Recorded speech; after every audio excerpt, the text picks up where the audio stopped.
Assalamualaikum warahmatullahi wabarakatuh. Perkenalkan, nama saya Ataidul Nafisya, NIM 119380036. Saya akan menjawab 7 pertanyaan dari kelas manajemen desain. Pertanyaan pertama yaitu, apakah manajemen itu? Menurut sumber yang saya dapat, manajemen merupakan ilmu dan seni untuk menyatukan orang untuk mencapai tujuan dan sasaran yang diinginkannya, dengan mengordinasikan dan mengintegrasikan semua sumber daya yang ada secara efisien dan juga efektif. Selain itu, saya juga mengambil pengertian manajemen menurut para ahli. Di antaranya yaitu menurut F. Tyler. Menurutnya, manajemen adalah seni pengetahuan yang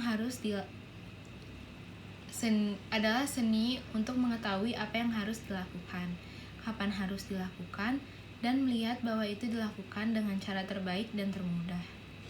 Selanjutnya, menurut Prajudi Atmosudirjo, menurutnya manajemen merupakan penyelenggaraan sesuatu dengan menggerakkan orang-orang, uang, mesin, alat dengan sesuai kebutuhan. Pertanyaan kedua yaitu, manajemen dibagi menjadi berapa konsentrasi?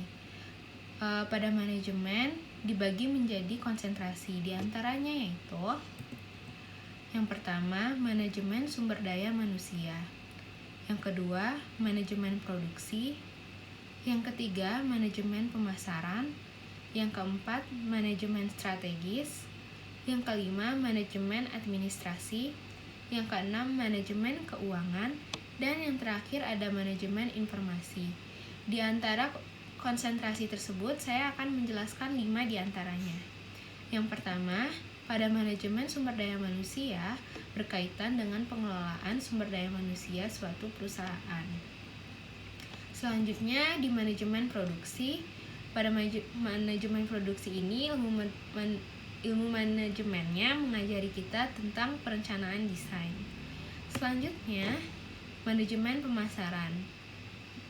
Di manajemen ini dilakukan riset pasar, strategi pemasaran, promosi produk, analisis pasar, hingga analisis kompetitor yang pesaing, sebagaimana mengenalkan produk ke masyarakat sehingga pendapatan perusahaan juga ikut meningkat. Selanjutnya, yang keempat yaitu manajemen strategis.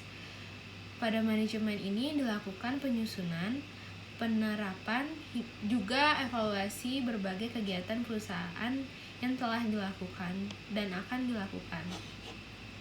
Selanjutnya yaitu manajemen administrasi. Pada manajemen administrasi dilakukan pengumpulan, pencatatan, dan pengelompokan data untuk keperluan manajemen lainnya. Pertanyaan selanjutnya yaitu, mengapa dalam industri kreatif, khususnya DKV, memerlukan manajemen? Jadi, pertama saya akan menjelaskan apa itu industri kreatif. Industri kreatif merupakan industri yang bermuara pada intelektual, ide dan gagasan yang original dan direalisasikan berdasarkan pemikiran dan tindakan nyata guna menciptakan lapangan pekerjaan dalam rangka meningkatkan ekonomi. Oleh karena itu, untuk mencapai tujuan dari industri kreatif tersebut, diperlukan perencanaan, pengorganisasian, pengarahan, koordinasi, pelaporan, juga penganggaran yang ada pada manajemen itu sendiri. Pertanyaan selanjutnya yaitu, unsur-unsur apa saja yang menjadi pendorong keberhasilan dalam membangun manajemen perusahaan yang baik? Ada 6 unsur untuk menunjukkan manajemen baik yang di sebuah perusahaan itu baik, yaitu manusia, uang, bahan, mesin, metode, dan yang terakhir adalah pasar. Pertanyaan selanjutnya adalah, apa ciri perusahaan yang memiliki manajemen yang baik? Ciri perusahaan yang memiliki manajemen baik harus memiliki poin-poin berikut ini, yaitu yang pertama, memiliki proses bisnis yang baik dan juga jelas. Selanjutnya, memiliki struktur organisasi yang jelas. Yang ketiga, sarana prasarana yang dimilikinya juga baik.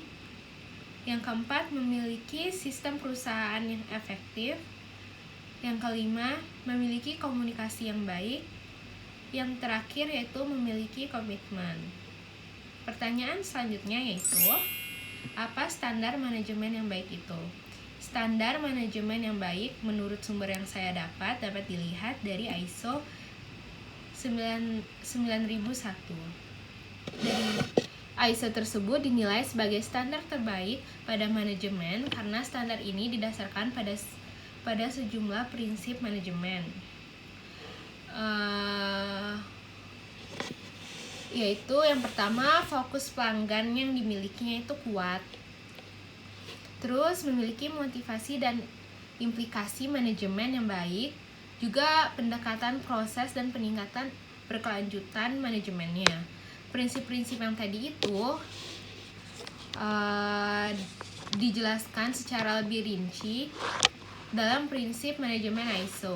Menggunakan ISO 9001 membantu memastikan bahwa pelanggan mendapatkan produk dan layanan yang konsisten dan berkualitas baik, yang pada gilirannya membawa banyak manfaat bisnis bagi manajemen perusahaan.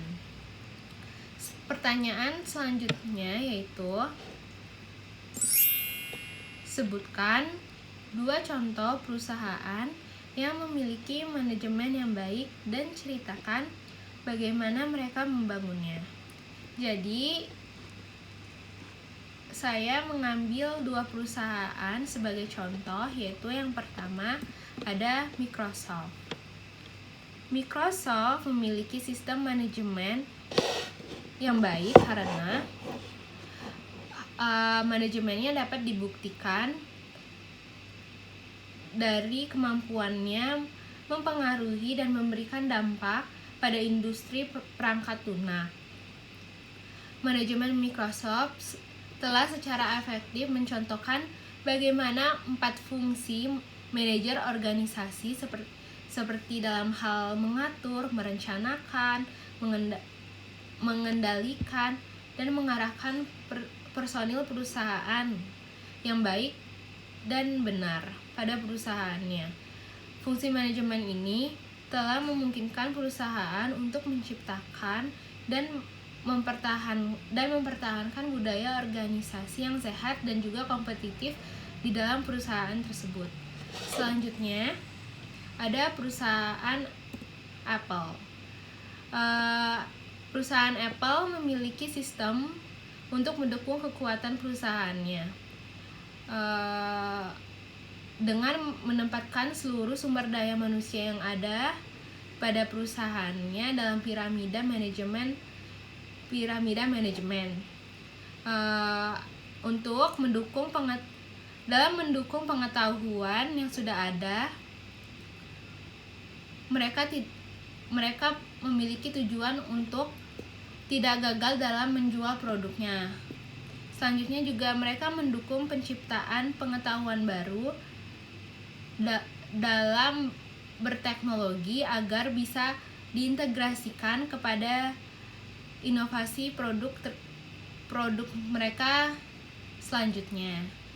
Dengan berbagai cara tersebut dilakukannya, Apple mampu maju hingga saat ini dan masih tetap berjaya meskipun pada sistem manajemennya terjadi pergantian personil pada organisasi perusahaan tersebut. Sekian dari saya, semoga semua pertanyaan dapat terjawab dengan baik. Saya akhiri, Assalamualaikum warahmatullahi wabarakatuh.